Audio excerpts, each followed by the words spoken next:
What do you call a potato at a football game? A spectator. Potato puns are appealing, so let's hear some. Leave a comment with your favorite potato puns or jokes. While you're at it, go ahead and subscribe to my channel and click the notification bell so you'll be notified every time I put out a new video. Today, I'm talking about potatoes. So in this video, I'm going to show you how I plant potatoes in 5-gallon buckets.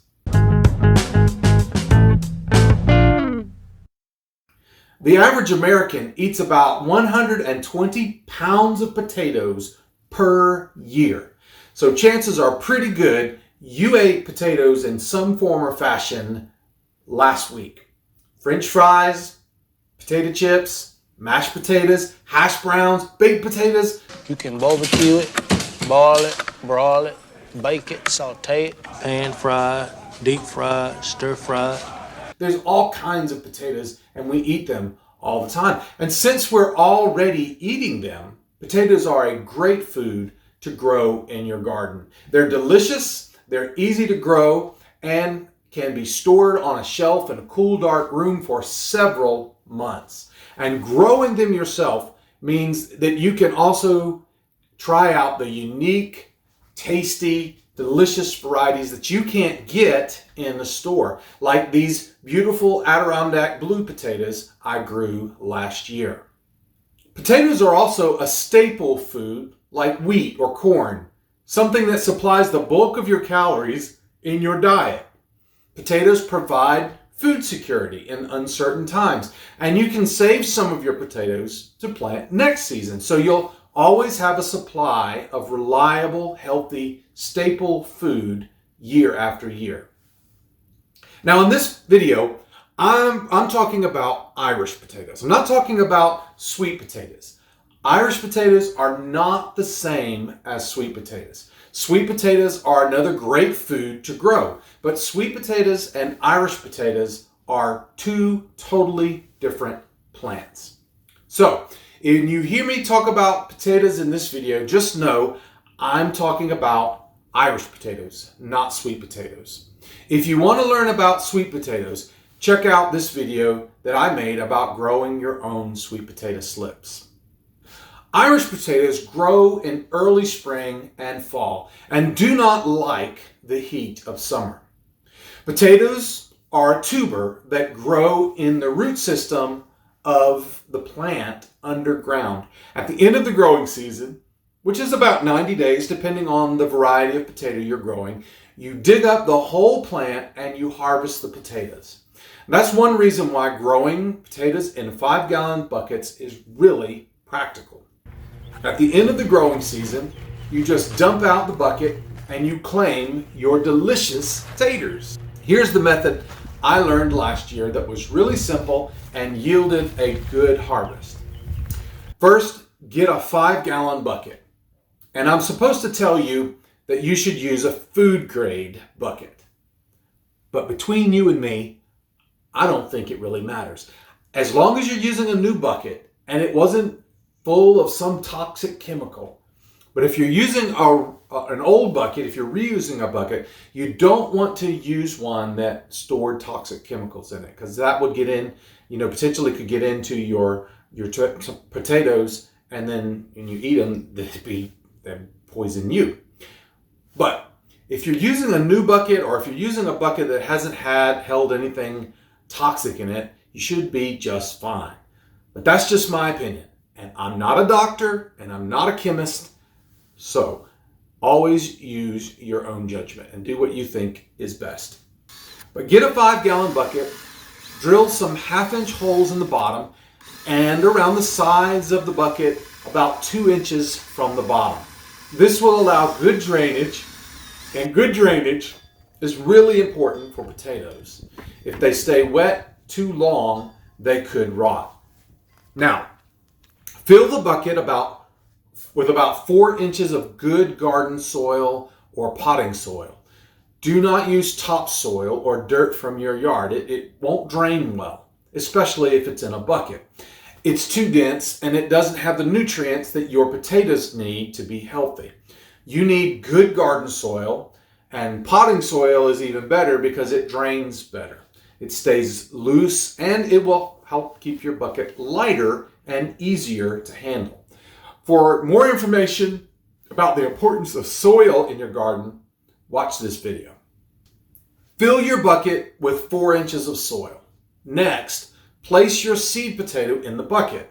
I usually put 2 or 3 potato pieces. Some people will put in a whole potato, and you can do that. But if you cut up your potatoes, they'll go further. So on your seed potato, you'll have these little eyes or chits. You may have noticed this if you bought potatoes in the grocery store and you kept them for too long and they started sprouting like this, and you probably threw your potato out. But all that is it means the potato is beginning to sprout. And so this is good for us in the garden. This is what we want with our seed potatoes. Every little dimple that you see on your potato is a potential eye that will sprout. And so what you want is to just look for on your potatoes the little dimples, and each one of those is a potential plant. So what I usually do is just cut my potato so that there's 2 or 3 of those eyes on my seed potato piece. So I'm just going to cut it up just like that. So for instance, now I've got a piece of potato, and it's got that right there, and that is going to be a plant. There's actually 2 on there. I don't know if you can see it. There's 2 of them on there. And so we'll just put that right there in the bucket. Now we're going to put 2 or 3 pieces in each bucket on top of the 4 inches of soil we added. If we overcrowd the bucket with too many potato pieces, or if we plant a whole potato, we may end up with a bunch of small potatoes. If we're careful not to overcrowd the bucket, we'll get some nice big potatoes. Next, fill the bucket with 6 more inches of dirt. Then you're going to add about a cup or a handful of bone meal.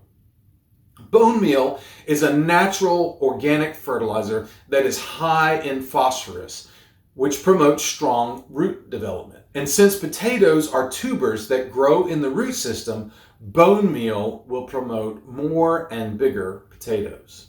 Some really important stuff is happening with your potato plants underground where you can't see.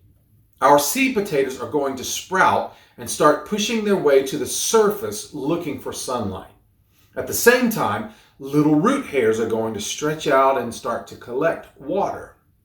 In 2 to 3 weeks, the potato plant will begin to push through the surface of the soil. Yay, this is what we've been waiting for. This is the exciting time. It confirms that everything is working. Under the surface, little stolons grow sideways off of the main stem. Tiny baby potatoes will form at the ends of each stolon. These will eventually become your potato harvest. Next, we're going to give the plant a few weeks to grow up past the rim of the bucket. Then we will carefully bury the base of the plant and any leaves that are there with 2 to 3 more inches of soil, all the way up to about within 2 inches of the rim of the bucket. And it's okay, the leaves that get buried underneath the soil, they won't cause any damage. They'll just sort of die away and the plant will be just fine. It won't cause any problems. But we're going to leave about 1.5 to 2.5 inches at the top of the bucket so that it will catch and hold water until it has time to soak in down into the soil. Potatoes need about 1 inch of rain per week, but you have to be careful that the soil doesn't stay soaking wet. If your potatoes are constantly sitting in waterlogged soil, then they're liable to rot.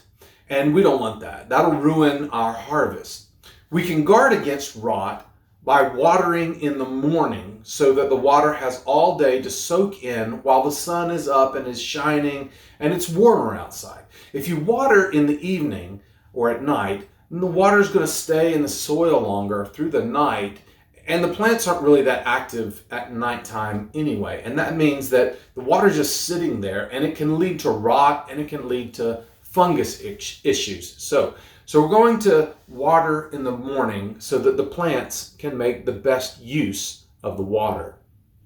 Also, we're going to check the first inch of soil. Just stick your finger down in the soil and see, does it feel dry? Does it feel damp? Is it wet? If the top inch of soil feels wet, then you probably don't need to water. If it feels dry or just a little bit damp, then that's when we want to water. Also, when we water, we're going to try not to get the leaves wet. Water on the leaves can cause fungus and other problems. So we're going to water at the very base of the plants. This will deter fungus and other problems on the leaves. Now, one way to help these buckets drain better is to place them on a pallet so that the bottom holes are not covered up. If you place them flat on the ground, that's the problem.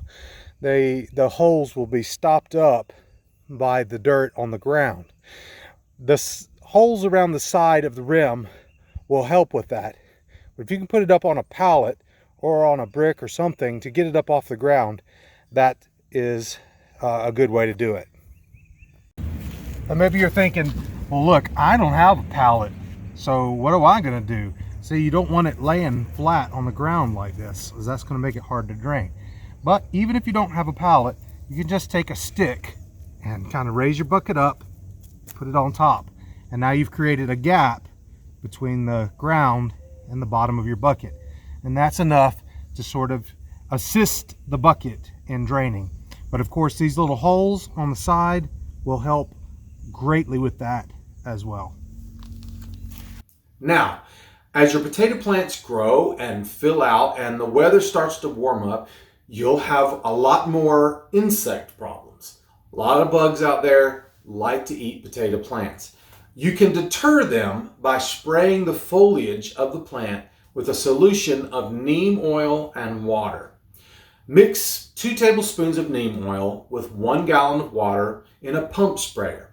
Now, you're going to go out and maybe once or twice a week, you're going to spray the bottom and the top of the leaves, but it's more important that you focus on the bottom of the leaves of the plant, since that's where the insects tend to accumulate.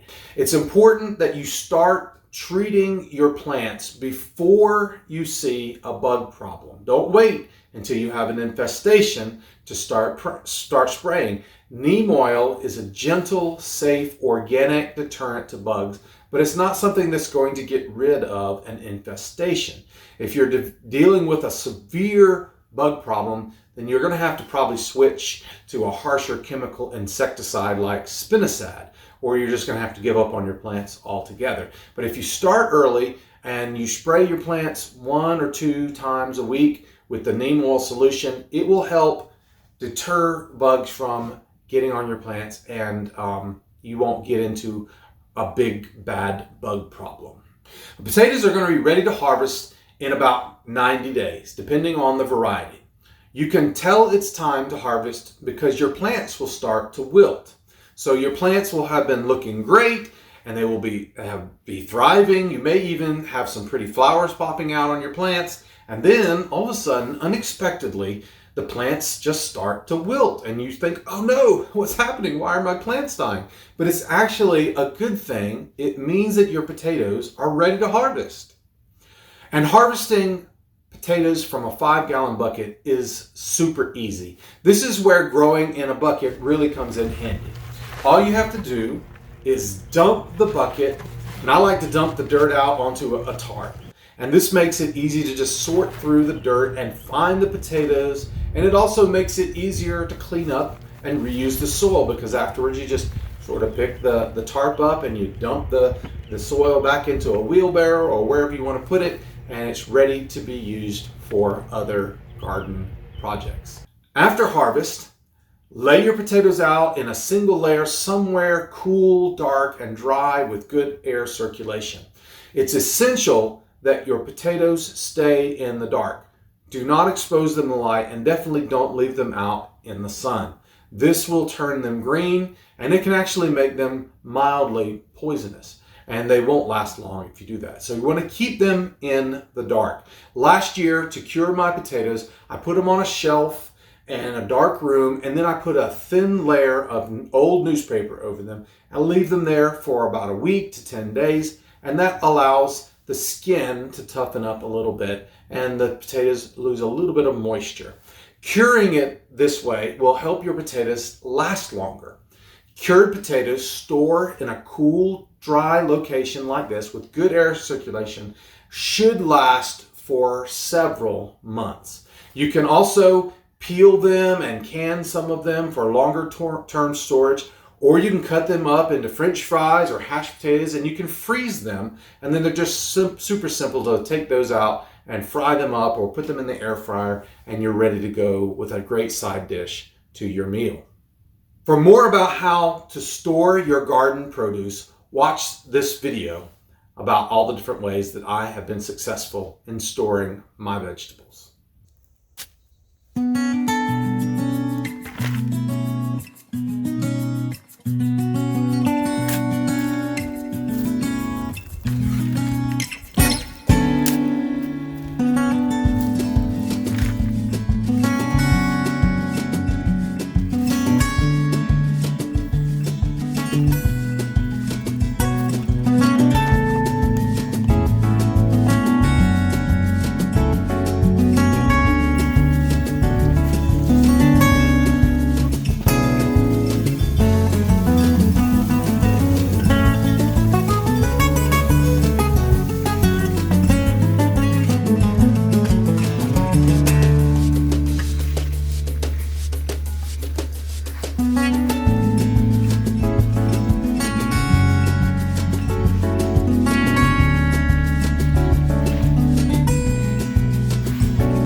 Now, in Proverbs chapter 14, verse 23, it says, "Work brings profit, but mere talk leads to poverty." Have you ever wondered how successful people are so successful? I can tell you, 90% of the success comes from hard work. Talent is just a small piece of it. Being lucky helps, but it's just a tiny small piece of it as well.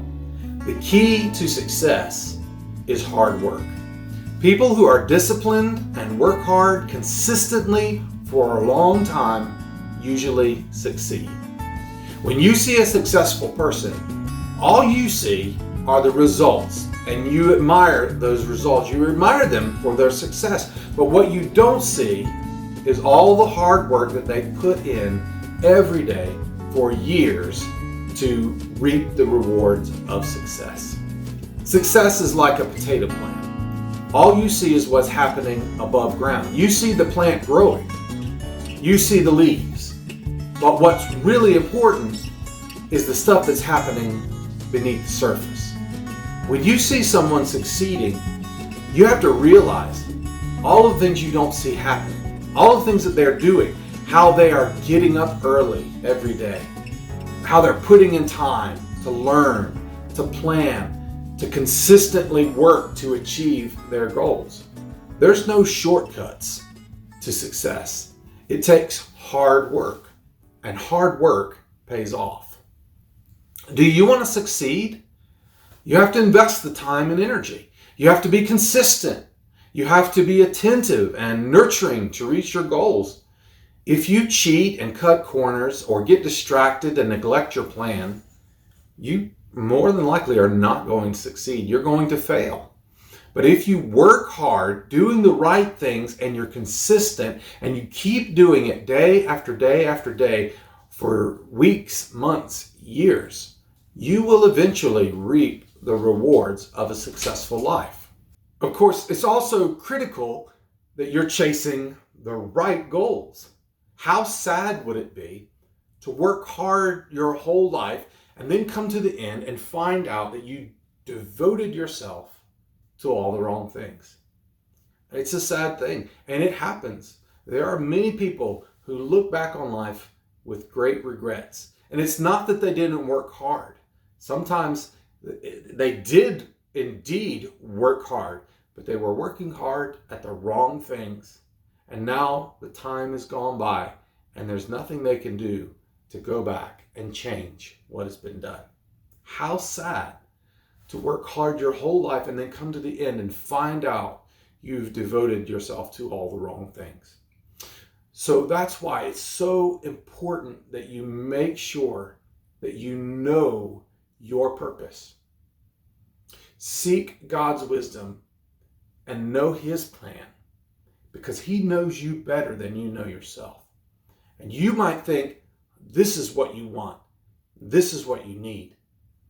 But God in his wisdom, because he made you, knows that this is what you really need. And it is indeed actually what you would want if you only knew that you should want it. So get your heart right with God. Align your purpose and your goals with his purpose and goals for you. And then get out there and grow and be fruitful.